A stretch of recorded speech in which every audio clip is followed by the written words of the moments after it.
police কনিষ্টবলৰ ক্ষেত্ৰত থকা নিষেধাজ্ঞা যাতে উচ্চতম ন্যায়ালয়ে উঠাই লয় অহা 8 তাৰিখে উচ্চতম ন্যায়ালয়ত আমি ভেকেটিং পিটিশ্যন আমি আগবঢ়াম মই বিশ্বাস কৰোঁ যে ন্যায়ালয়ত আমি ন্যায়ালয়ৰ নিষেধাজ্ঞা প্ৰত্যাহাৰ কৰাবলৈ সক্ষম হ'ম যোৱা ফেচবুক লাইভত কোৱা মতে নিৰ্দিষ্ট দিনত এতিয়া পৰীক্ষাৰ ফলাফলসমূহ ঘোষণাৰ প্ৰক্ৰিয়া আৰম্ভ হ'ব দুই এজন প্ৰাৰ্থীয়ে মোক কৈছিলে যে এলপি আৰু এমই লিষ্টত পিজি আৰু গ্ৰেজুৱেট পোষ্ট গ্ৰেজুৱেট আৰু গ্ৰেজুৱেট টিচাৰ পোৱা বহুতৰ নাম সন্নিৱিষ্ট হৈ আছে আমি নিশ্চিত কৰিম যাতে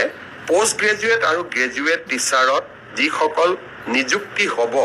তেওঁলোকৰ নাম যাতে এলপি বা এমই লিষ্টত নাহে অৰ্থাৎ যি ডাবল এপইণ্টমেণ্টৰ যিটো অভিযোগ থাকে তাক যাতে আমি বহু পৰিমাণে ৰোধ কৰিব পাৰোঁ আৰু সেই বিষয়ে ইতিমধ্যে বিভাগৰ বিষয়াসকলক মই স্পষ্ট নিৰ্দেশ দিছোঁ এই মাহত অসমত ৩৫,০০০ যুৱকৰ নিযুক্তি হ'ব অৰ্থাৎ ৩৫,০০০ নিকা নিযুক্তিৰে ৩৫,০০০ পৰিয়ালৰ মুখলৈ হাঁহি বিৰিঙাব